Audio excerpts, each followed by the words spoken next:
Hi செல்லுக்குட்டீஸ், இந்த ஜாமாவுடைய final பார்ட்டோட first பார்ட்கே நம்ம வந்துட்டோம். சரி வாங்க, இப்போ நம்ம லேட் பண்ணாமல் வீடியோக்குள்ளே போகலாம். ஸோ இந்த எபிசோட் ஸ்டார்டிங்லேயே ஹீரோயின் இப்போ அவங்க பாய் ஃப்ரெண்டுடைய உலகத்தில் தான் இருக்காங்க. ஹீரோயினுடைய பாய் ஃப்ரெண்ட் என்ன பண்ணா, அந்த ஃப்ளவர் ஷாப் பொண்ணுக்கிட்ட அந்த பொண்ணு கொடுத்த காசு எல்லாத்தையுமே ரிட்டர்ன் கொடுத்துறான். ரிட்டர்ன் கொடுத்துட்டு நான் என்னோட ஒய்ஃப் கூட டைம் ஸ்பெண்ட் பண்ணணும்னு நினைக்கிறேன், என்னால் வந்துட்டு உன்னோட ப்ராஜெக்டை பண்ண முடியாதுமா அப்படின்னு சொல்லிட்டு சாரி கேட்டறா. இந்த பொண்ணுமே புரிஞ்சுக்கிறா, ஓகே இவனுக்கு தன்னோட காதல் வேணாம் போல இருக்குன்னு சொல்லிட்டு இவளுமே விட்டு விலகி போயிட. இப்போ நம்ம ஹீரோயின் என்ன பண்ணாங்க, அவங்க பாய் ஃப்ரெண்ட் கூட, அதாவது வந்துட்டு அவங்க ஹஸ்பண்ட் கூட தான் இன்னும் கல்யாணம் ஆகல, ஆனால் ஒரே வீட்டில் தானே இருக்காங்க. ரெண்டு பேருமே சேர்ந்து வெளியே வராங்க. இப்போ இவன் என்ன பண்ணா, அந்த ஃப்ளவர் ஷாப் பொண்ணு கிட்ட நான் கொடுத்த காசு எல்லாத்தையுமே கொடுத்துட்டேன், அவ கொடுத்த காசு எல்லாத்தையுமே இதுக்கப்புறமா உன் கூட தான் நான் டைம் ஸ்பெண்ட் பண்ணிட்டு ரொம்ப நல்லா என்னோட லைஃபை நான் மாற்ற போறேன்னு சொல்லிட்டு ஹீரோயின் கிட்ட ப்ராமிஸ் பண்ணேன். இன்னொரு பக்கம் நம்ம ஹீரோயினுக்கு வந்து பார்த்தீங்கன்னா, அதாவது அவங்களுடைய வந்துட்டு ஆஃபீஸ்ல இருந்து ஒரு ஃபாரின் ட்ரிப் ஒன்று வருது, ஒரு ப்ராஜெக்ட் விஷயமா. ஹீரோயின் அதுக்கு போலாமா வேணான்னு யோசிக்கிறாங்க. பிகாஸ் ஏன்னா ஹீரோயினுடைய பேபி வந்துட்டு இப்போ வயிற்றுல இருக்கனால அவங்க ரொம்ப வந்துட்டு வீக்கா இருக்கனால எந்த ஒரு ட்ரிப்பும் போகக்கூடாதுன்னு சொன்னனால ஹீரோயின் வேலையை விடுறேன்னு அவங்களுடைய மாமியார் கிட்ட சொல்ல, மாமியார் உடனே இங்க பாருமா, நான் உன்னை டார்ச்சர் எல்லாம் பண்ண விரும்பல, இதுக்கப்புறம் நீ எப்பயும் போல உன்னோட வேலையை பாருமா, நான் வேலையில நடுவில் வந்ததுக்கு என்ன வேணா தயவு செஞ்சு மன்னிச்சிடுமான்னு சொல்லிட்டு ஹீரோயின் கிட்ட சாரி கேட்க. ஆனா நம்ம ஹீரோயினா அவங்க கெரியரை விட்டுட்டு இப்போதைக்கு அவங்க குழந்தை தான் முக்கியம்னு சொல்லிட்டு வேலையவே ரிசைன் பண்ணிட்டாங்க. ஸோ இப்போ நம்ம ஹீரோயின் அவங்களுடைய வேலையை ரிசைன் பண்ணிட்டு வீட்டுக்கும் வந்துடுறாங்க. ஸோ இப்படி இந்த சீன் கட் ஆகுது. இப்போ நம்ம ஹீரோயின் ஹீரோவுடைய உலகத்துல இருக்காங்க.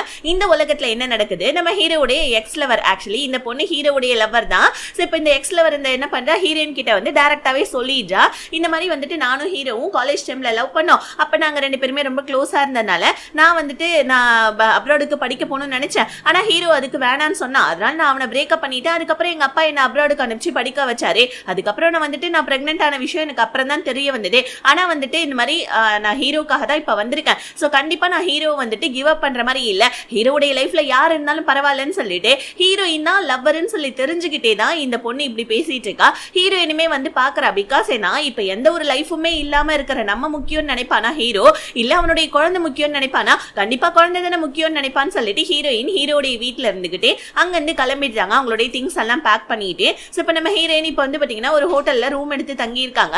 ஹீரோ எங்க வீட்டுல வந்து பாக்குறா, நம்ம ஹீரோ கொடுத்த செயின், அதுக்கப்புறம் ஹீரோயின் நான் இந்த மாதிரி உன்னை பிரேக்கப் பண்ணிடுறேன்னு சொல்லிட்டு போனேன். அந்த லெட்டர்ஸ் எல்லாம் பார்த்துட்டு ஹீரோ ரொம்ப கஷ்டப்பட்டுக்கிட்டே அவன் ஒரு பிளாஷ்பேக்கை யோசிச்சு பாக்குறான். ஃபர்ஸ்ட் டைம் நம்ம ஹீரோ வந்துட்டு அவனுடைய எக்ஸ்ல வர வந்துட்டு ஏர்போர்ட்ல இருந்து கூட்டிட்டு வரப்பதான் குழந்தையை பார்த்திருப்பான். இப்பதான் நம்ம ஹீரோக்கே தெரியும் இந்த மாதிரி வந்துட்டு பாத்தீங்கன்னா தனக்கு ஒரு குழந்தை இருக்குதுன்னு சொல்லிட்டு குழந்தையும் ஓடி வந்து அப்பான்னு கட்டி பிடிக்க என்ன சொல்ல முடியும் சொல்லுங்க. ஹீரோயின் கூட இல்லாத டைம்ல எல்லாம் ஹீரோ குழந்தை கூட தான் டைம் ஸ்பெண்ட் பண்ணாமல் இருக்கு. அதெல்லாம் நம்ம ஹீரோ யோசிச்சு பார்த்துட்டு அங்க வந்துட்டு ஒரு மாதிரி வருத்தத்துல இருக்க. இப்ப நம்ம ஹீரோயினுடைய பாய் ஃப்ரெண்ட் இருக்கான் இல்லையா, அந்த ஃப்ளவர் ஷாப் பொண்ணு கூட வந்துட்டு ஷங்காய் சிட்டியில வெட்டிங் போட்டோகிராஃபர் பண்றது நம்ம ஹீரோயின் பாத்துடுறாங்க. அவ்வளவுதான். இப்ப அவங்க வந்து சரக்கு அடிச்சுக்கிட்டு ரொம்ப ஃபீல் பண்ணிட்டு இருக்காங்க. என்னதான் எக்ஸ்லவா இருந்தாலுமே அவனை நினைச்சு ஃபீல் பண்ணிட்டு இருக்க டைம் கரெக்டா அந்த பார்ல ஒரு பையன் ஃப்ரெண்டான தெரியுமா, அந்த பையன் ஹீரோயினுக்கு மெசேஜ் பண்றான், உங்களுக்கு ஒரு வீடு நான் பார்த்துட்டேன் சீக்கிரமா வாங்கன்னு சொல்ல. ஹீரோயினுமே ஓகேன்னு சொல்லிட்டு அந்த வீடை போய் பார்க்க அது ஒரு அபார்ட்மெண்ட் தான். ஹீரோயின் யோசிச்ச மாதிரியே அபார்ட்மெண்ட் ரொம்ப நல்லா இருக்குது, பக்கத்துல தான் நான் இருக்கேன், உங்களுக்கு ஏதாவது ஹெல்ப் வேணுமா சொல்லுங்கன்னு சொல்லிட்டு அங்கிருந்து கிளம்பிட. இப்ப நம்ம ஹீரோயின் ஆஃபீஸ்ல இருக்காங்க. ஆஃபீஸ் ஃப்ரெண்ட் இருக்கா இல்லையா, அவளுக்கு கல்யாணம் நடக்க போற விஷயத்தை ஹீரோயின் கிட்ட ஷேர் பண்ண. ஹீரோவா ஒரு மாதிரி வந்துட்டு பாத்தீங்கன்னா இப்ப பிரேக்கப் பண்ணிட்டு வந்தனால ஹீரோயின் சோகமா இருக்காங்க. ஹீரோ பிரேக்கப் பண்ண விஷயத்தையும் அவங்க ஃப்ரெண்டு கிட்ட சொல்லவே இல்ல. ஆஃபீஸ்ல நம்ம ஹீரோயின் கிட்ட பேசலாம்னு சொல்லிட்டு வரான், சாப்பாடு கொடுக்க வர. ஹீரோயின் எனக்கு சாப்பாடுலாம் வேணா நான் சாப்பிட்டுட்டேன்னு சொல்ல.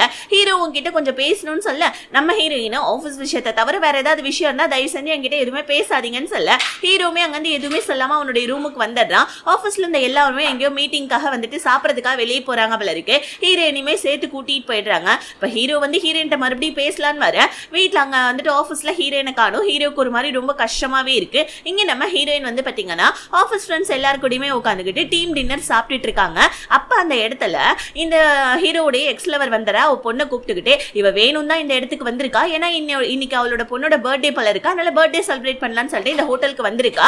ஆனா இந்த இடத்துல வரக்கூடிய ரீசன் என்னன்னா, ஆஃபீஸ்ல இருக்க எல்லாருக்குமே ஹீரோ தான் தன்னுடைய எக்ஸ் லவர், இந்த குழந்தையுடைய அப்பா ஹீரோ தான் தெரிய வைக்கணும் தான் இந்த இடத்துல வேணும்னே வர. அங்க இருக்கவங்க எல்லாம் குழந்தையுடைய பர்த்டேவை சேர்ந்தே செலிப்ரேட் பண்ணலாம் வாங்கன்னு சொல்ல. ஹீரோவும் கரெக்டா கேக் எடுத்துட்டு வர, குழந்தை ஓடி போயிட்டு டேடின்னு கூப்பிட. ஆஃபீஸ்ல இருக்க எல்லாருக்குமே தெரிஞ்சிருது நம்ம ஹீரோடைய குழந்தை தான் அதுன்னு சொல்லிட்டு. இப்ப ஹீரோயின் வந்துட்டு நீங்க பர்த்டே செலிப்ரேட் பண்ணுங்க, எனக்கு ஒரு சின்ன வேலை இருக்குது, நாங்க வந்து கிளம்ப பார்க்க. ஆனா நம்ம ஹீரோயினோட ஃப்ரெண்ட்ஸும் அங்க இருக்கவங்க எல்லாம் என்னப்பா இந்த மாதிரி வந்துட்டு பண்ணாத, அவங்களுக்கு ஒரு மாதிரி வந்துட்டு கஷ்டமா இருக்கும்லன்னு சொல்ல. ஹீரோயினுக்குமே கஷ்டமா தான் இருக்கு, இருந்தாலுமே அவங்க அங்கதான் இருக்காங்க. வேணும்னு என்ன பண்ணா இவ ஹீரோவை டச் பண்ணி பேச. ஹீரோக்கே இது ஒரு மாதிரி கஷ்டமா தான் இருக்குது, ஹீரோயின் முன்னாடி இப்படி எல்லாம் வந்துட்டு இருக்கிறது. அங்க இருக்கிறவங்க எல்லாம் உங்க லவ் ஸ்டோரியை சொல்லுங்க அப்படி இப்படின்னு கேட்டுட்டு இருக்க. ஹீரோயின் என்ன பண்ணாங்க, எனக்கு ஒரு அர்ஜென்ட்டான வேலை இருக்குதுன்னு சொல்லிட்டு அங்கிருந்து வெளியே ஓடி வந்துட்டு அழுதுகிட்டே போயிடுறாங்க. இது நம்ம ஹீரோவுமே பார்க்க பாக்குறான். இப்ப நம்ம ஹீரோயின் என்ன பண்ணாங்க, மறுபடியும் பாருக்கு போயிட்டு நல்லா குடிக்க ஆரம்பிக்கிறாங்க. உடனே பார்ல இருக்கானே அந்த பையன், அவனுக்கு தான் தெரியும் இல்லையா நம்ம ஹீரோயினோட பாய் ஃப்ரெண்ட் தான் ஹீரோன்னு சொல்லிட்டு ஹீரோக்கு கால் பண்ணி கூப்பிட ஹீரோ வந்து ஹீரோயினுக்கு சிச்சுவேஷனை புரிய வைக்கிறான். இங்க பாருமா, எனக்கு ஒரு குழந்தை இருக்கிறதே தெரியாது, ஆனா ஒரு குழந்தை ஓடி வந்து அப்பான்னு சொல்றப்ப நான் என்ன பண்ண முடியும், உன் கூட டைம் ஸ்பெண்ட் பண்ணாதப்பெல்லாம் நான் அந்த குழந்தை கூட தான் இருந்தேன், நீ வந்துட்டு என்னோட ரிலேஷன்ஷிப்பை தப்பா நீ நினைச்சுக்காதமா, அவ கூட நான் எப்பயும் பிரேக்கப் பண்ணிட்டேமான்னு சொல்ல ஹீரோயின் அதெல்லாம் கேட்கற மாதிரியே இல்ல. ஆபீஸ்ல வந்து மறுபடியும் ஆபீஸ் ரொமான்ஸ் பண்ணலாம்னு சொல்லிட்டு எக்ஸ்ல ட்ரை பண்ண ஹீரோ கட் அண்ட் ரைட்டா சொல்லிட்டான், உனக்கு எனக்கு ஆல்ரெடி பிரேக்கப் ஆயிடுச்சு, உன்னோட கெரியர் தான் முக்கியம், நீ என்ன விட்டுட்டு போன, அப்படி இருக்கிற உடனே என்ன என்னால எப்படி மறுபடியும் ஏத்துக்க முடியும், குழந்தைய வச்சு என்ன பிளாக்மெயில் எல்லாம் பண்ணாத, எனக்கு ஹீரோயின் தான் முக்கியம், நான் ஹீரோயின் தான் லவ் பண்றேன்னு சொல்லிட்டு ஹீரோ அவனோட எக்ஸ் லவர் கிட்ட சொல்ல இது எல்லாத்தையுமே நம்ம ஹீரோயின் ஹீரோ கிட்ட ஒரு ஃபைல்ல சைன் வாங்க வந்திருப்பாங்க. சோ இந்த எல்லா விஷயத்தையும் கேட்டுறாங்க. கேட்டுட்டு நம்ம ஹீரோயினுடைய மனசுக்குள்ள ஓடிட்டு இருக்கிற விஷயம் எல்லாம் ஹீரோவை ஏத்துக்கலாமா வேணாமான்னு சொல்லிட்டு கிராசரிஸ்லாம் வாங்க வர ஒவ்வொரு தடவையும் நம்ம ஹீரோயின் கிராசரிஸ் வாங்க வருது ஹீரோக்காக தானே. கிராசரிஸ்லாம் வாங்கிட்டே இருக்கிற நம்ம ஹீரோ பத்தி யோசிச்சுட்டு இருக்க ஹீரோவுமே கிராசரி வாங்குறதுக்காக வரான். அவன் வந்து நம்ம ஹீரோயினை தூரத்துல பார்க்க ரெண்டு பேருடைய காலும் ஒருத்தருக்கு ஒருத்தர் சொல்லாம வந்துட்டு தானாவே நோக்கி ஓடி வந்து ஹீரோவை ஹீரோயின் கிஸ் பண்ணிடுறாங்க. ஹீரோயினும் வந்துட்டு அழுதுகிட்டே உனக்கு நான் தான் முக்கியமா உண்மையான்னு கேட்க ஹீரோ ஆமாப்பா நீ தான் என்னோட வந்துட்டு கேர்ள் ஃப்ரெண்டுன்னு சொல்லிட்டு சொல்ல ஹீரோயின் ஹீரோவை மன்னிச்சிடுறாங்க. இப்ப அகைன் நம்ம ஹீரோடைய வீட்டுக்கே கிளம்புறாங்க ஹீரோயின். இன்னொரு பக்கம் ஹீரோயின் அவங்க பாய் ஃப்ரெண்டுடைய உலகத்துல ரொம்ப ஹாப்பியா இருக்காங்க, என்னதான் வேலையை விட்டாலும். சோ ஹீரோயினுடைய ஹஸ்பண்ட் அந்த பாய் ஃப்ரெண்ட் கார நல்லாவே நம்ம ஹீரோயினா பாத்துக்கிறான். இதுக்கு நடுவுல இவளுடைய வந்து பாத்தீங்கன்னா நாத்தனார், அதாவது நம்ம பாய் ஃப்ரெண்டுடைய தங்கச்சி வந்துடுறா. அவ ஹஸ்பண்ட் கிட்ட அவ சண்டை போட்டு தான் வந்திருக்கா போல இருக்கு. ஹஸ்பண்ட் கார டிவோர்ஸ் கேட்டிருக்கான், இவ கொடுக்க மாட்டேன்னு சொல்லியிருக்கா. அதனால வந்துட்டு மனசு கஷ்டப்பட்டு தான் இங்க வீட்டுக்கு வந்திருக்கான். ஆனா அவ இதெல்லாம் சொல்லவே இல்லை வீட்டுல இருக்கவங்க கிட்ட. ஆனா நம்ம ஹீரோயினுடைய பாய் ஃப்ரெண்டா தங்கச்சி திடுப்புன்னு வந்திருக்காளேன்னு சொல்லிட்டு எல்லா விஷயத்தையுமே இவன் தெரிஞ்சு வச்சுக்கிட்டான். ஹீரோயின் கிட்டே என் தங்கச்சி அவளோட ஹஸ்பண்ட் கிட்ட சண்டை போட்டு வந்திருக்கா, தயவு செஞ்சு வந்துட்டு அவ இங்க இருக்கிறத வச்சு நீ உனக்கு எதுவும் கோவம் இல்லைன்னு கேட்க ஹீரோயின் அதெல்லாம் எதுவும் இல்லைன்றாங்க. அடுத்த நாளே அந்த ஹஸ்பண்ட் காரன் டிவோர்ஸ் பேப்பர்ல சைன் போடுனா நீ மட்டும் இங்க ஓடி வந்துட்டு ஒழுங்கா டிவோர்ஸ் பேப்பர்ல சைனை போடுன்னு மிரட்டிட்டு இருக்கா. அப்ப அந்த பிள்ளைக்கு மயக்க வருது. என்னன்னு பார்த்தா அந்த பிள்ளையும் பிரெக்னெண்டா இருக்கா போல இருக்கு. அவ்வளவுதான், இவன் இந்த குழந்தைய வச்சு நீ என் கூட சேர்ந்து வாழணும்லாம் நினைக்காத, குழந்தைக்கு என்னவோ அதை நான் செட்டில்மெண்ட் பண்ணிட்டேன், உனக்கு வந்துட்டு டிவோர்ஸ் நான் கொடுக்கறதான்னு சொல்லிட்டு அவன் அங்க இருந்து கிளம்பிடுறான். இப்ப இந்த பிள்ளைக்கு என்ன பண்றதுனே தெரியல, ரொம்ப கஷ்டப்பட்டுட்டு வந்துட்டு நைட்லாம் சரக்கடிச்சிட்டு இருக்க. ஹீரோயின் பிரெக்னெண்டா இருக்க டைம்ல சரக்கடிக்க கூடாதுன்னு சொல்ல இவன் நான் வந்துட்டு எப்படி தனியா குழந்தைய பாத்துப்பேன்னு சொல்ல ஹீரோயின் தான் சொல்லி புரிய வைக்கிறாங்க. குழந்தைய நீ பாத்துக்கணும்னு நினைச்சுனா அந்த குழந்தை உனக்கு ஒரு சுமையாவே இருக்காது, ஃபேமிலி மெம்பர்ஸ் நாங்கெல்லாம் எதுக்கு இருக்கோம், உனக்கு கண்டிப்பா நாங்க எல்லாம் ஹெல்ப் பண்ணுவோம்னு சொல்லிட்டு அந்த பிள்ளையை சமாதானப்படுத்த இன்னொரு பக்கம் நம்ம ஹீரோயின் ஹீரோவுடைய உலகத்துல இருக்காங்க. அங்க வந்து இந்த மாதிரி 6 வயசு குழந்தைகிட்ட இருந்து நீ வந்துட்டு இந்த மாதிரி அவளுடைய அப்பாவை பிரிக்கணும்னு ட்ரை பண்றியான்னு சொல்லிட்டு ஹீரோயினை பிளேம் பண்ணி பேச நம்ம ஹீரோயினா நான் குழந்தைய பிரிக்கணும்லாம் ட்ரை பண்ணவே இல்லையே, குழந்தை எங்களுடைய ரிலேஷன்ஷிப்பை வந்துட்டு புரிஞ்சுப்பா அப்படின்னு சொல்லிட்டு சொன்னாலும் நம்ம ஹீரோயினுக்கு ஒரு மாதிரி கஷ்டமாவே இருக்கு. ஹீரோ கூட வெளியே போனா ஹீரோ கூட வந்துட்டு ஒழுங்காவே நம்ம ஹீரோயின் டைம் ஸ்பெண்ட் பண்ணல, மனசுக்குள்ள அந்த குழந்தைய பத்தின யோசனையே தான் வந்துகிட்டே இருக்கு. இதுக்கு நடுவில் ஹீரோவுடைய பிசினஸ் பார்ட்னர் ஒருத்தவன் வந்திருக்கான். அவனுடைய கேர்ள் ஃப்ரெண்டை ஹீரோ கிட்ட இன்ட்ரோடியூஸ் பண்ண, ஆனா நம்ம ஹீரோவா ஹீரோயினை இன்ட்ரோடியூஸ் பண்ணல. இதனால ஹீரோயின் மூஞ்சி தூக்கி வச்சுக்கிறாங்க ஹீரோ கிட்ட. ஆனா எதுவுமே சொல்லவே இல்ல, என்னடா இது அவனுடைய கேர்ள் ஃப்ரெண்ட் இன்ட்ரோடியூஸ் பண்ணா இவன் இன்ட்ரோடியூஸ் பண்ணலேன்னு சொல்லிட்டு ஹீரோயினுக்கு ஒரு கஷ்டம்.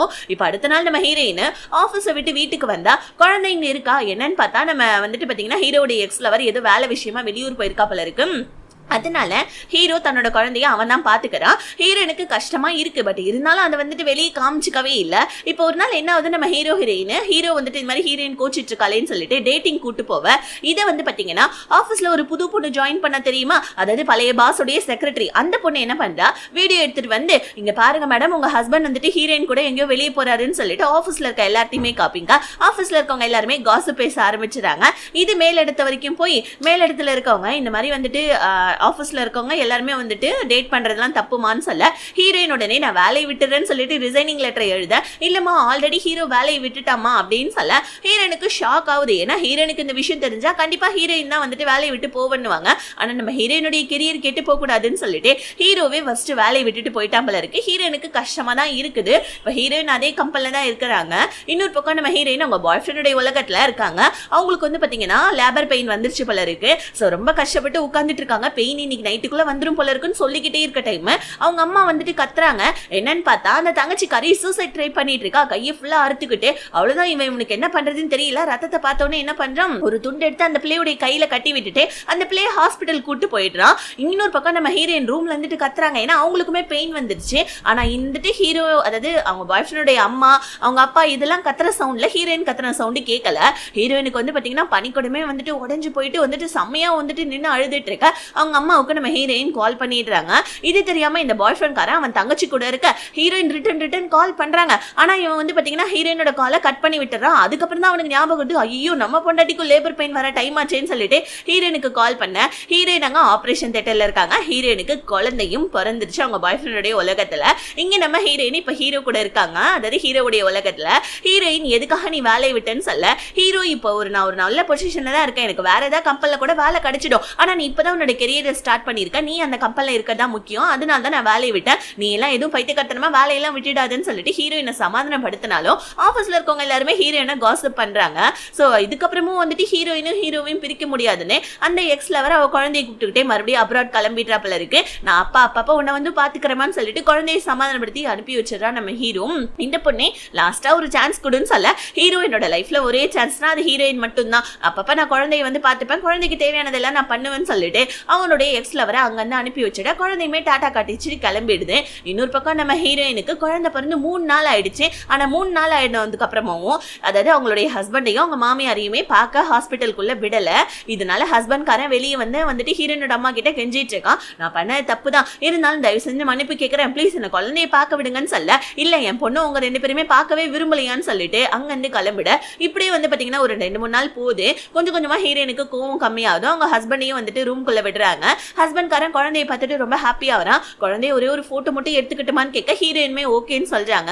நாளைக்கு நான் டிஸ்சார்ஜ் ஆக போறேன்னு சொல்ல ஹஸ்பண்ட் காரன் உன்னை பிக்கப் பண்ணி வேணா உங்க வீட்டுல கூட நான் விட்டுறேன் ப்ளீஸ்ன்னு சொல்ல ஹீரோயினுமே ஓகேன்னு சொல்லிட்டாங்க. இப்ப குழந்தையுடைய போட்டோ எடுத்துட்டு வந்து அவங்க அம்மா அப்பா கிட்ட காமிச்சிட்டு வந்துட்டு ஃபீல் பண்ணிட்டு இருக்கா, இந்த குழந்தை நம்ம வீட்டுக்கு வர வேண்டியது, ஆனா நம்ம வீட்டு பொண்ணு இந்த மாதிரி பண்ணதுனால தேவையில்லாம அந்த பொண்ணையை கஷ்டப்படுத்தி இப்படி வந்துட்டு ஆயிடுச்சுன்னு சொல்லிட்டு அவங்க வீட்லயுமே ஃபீல் பண்றாங்க. ஹீரோயின் இப்ப அவங்களுடைய அம்மா வீட்டுக்கே வந்துட்டாங்க.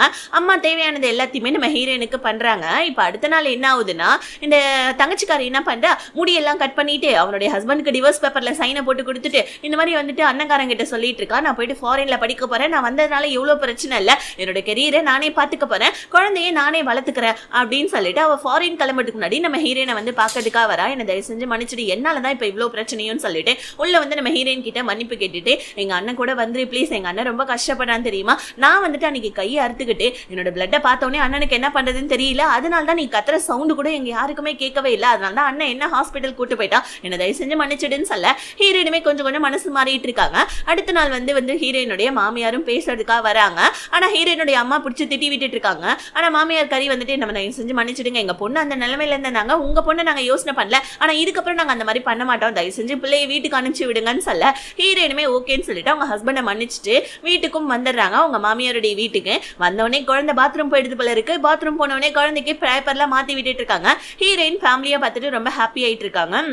இன்னொரு பக்கம் ஹீரோயின் அவங்க பாய் ஃப்ரெண்ட் கூட இருக்காங்க. அதாவது சாரி பாய் ஃப்ரெண்ட் இல்லை ஹீரோ கூட இருக்காங்க. நம்ம ஹீரோவும் வேலையை விட்டுட்டா இல்லையா, 2 பேருமே நல்லா ஊர் சுற்றுறாங்க, நல்லா கேம்ஸ்லாம் விளையாடி நல்லா குவாலிட்டியான டைம்ஸ்லாம் ஸ்பெண்ட் பண்ணிட்டு இருக்கா. ஹீரோக்கு சிங்கப்பூர்ல ஒரு வேலை கிடைச்சிருக்கு. ஆனால் நம்ம ஹீரோ வேணான்றான். இன்டர்வியூக்கு மட்டுமாட்டு போயிட்டு வாடா, சேலரி ரொம்ப பெருசு, அதுவும் இல்லாமல் நீ ஒரு 6 மாசம் மட்டும் வேலை செய்ய, அதுக்கப்புறம் இங்க இருக்கிற பிரான்ச்சுக்கு நம்ம மாத்திக்கலாம்னு சொல்லிட்டு ஃப்ரெண்டுக்காரன் ஹீரோக்கு ஒரு அட்வைஸை கொடுக்க ஹீரோமே இந்த விஷயத்த நம்ம ஹீரோயின் கிட்ட சொல்லவே இல்லை. அடுத்த நாள் நம்ம ஹீரோயின் அவங்க ஃப்ரெண்டுக்கு கல்யாணம் இல்லையா, அதுக்காக அந்த ஆஃபீஸ் ஃப்ரெண்டுக்கு அதனால அந்த கிஃப்ட் வாங்கலாம்னு சொல்லிட்டு வராங்க. அங்க வந்து பார்த்தா நம்ம ஹீரோயினுக்கு ஒரு ரிங் ஒன்று பிடிச்சி போயிடுது. அந்த ரிங் பிடிச்சி போனதுனால ஹீரோவை பாக்குறாங்க. ஆனா நம்ம ஹீரோயினுக்கு அந்த ரிங் பிடிச்சிருக்குன்னு தெரிஞ்சு கூட அட உன் ஃப்ரெண்டுக்கு தானே நம்ம கிஃப்ட் வாங்க வந்திருக்கோம், பரவாயில்ல வாமான்னு சொல்லிட்டு ஹீரோயினா வந்துட்டு அங்கிருந்து நம்ம ஹீரோ வீட்டுக்கு கூட்டு வந்துறான். ஹீரோயினுக்கு ஒரு மாதிரி ரொம்ப கஷ்டமாவே இருக்கு. கல்யாணமும் பண்ணிக்க மாட்டேன்றா, ப்ரப்போஸும் பண்ண மாட்டேன்னா, கல்யாணம்ன்ற பேச்சை இவன் எடுக்க மாட்டேன்றானேன்னு சொல்லிட்டு ஹீரோயின் கஷ்டப்பட இப்படி இந்த ஃபைனல் பார்ட்டோட ஃபர்ஸ்ட் பார்ட் முடியுது. ஃபைனல் பார்ட்காக வெயிட் பண்ணுங்க, நைட்டுக்குள்ள அப்லோட் பண்ணிடுறேன். Tata bye bye, see you.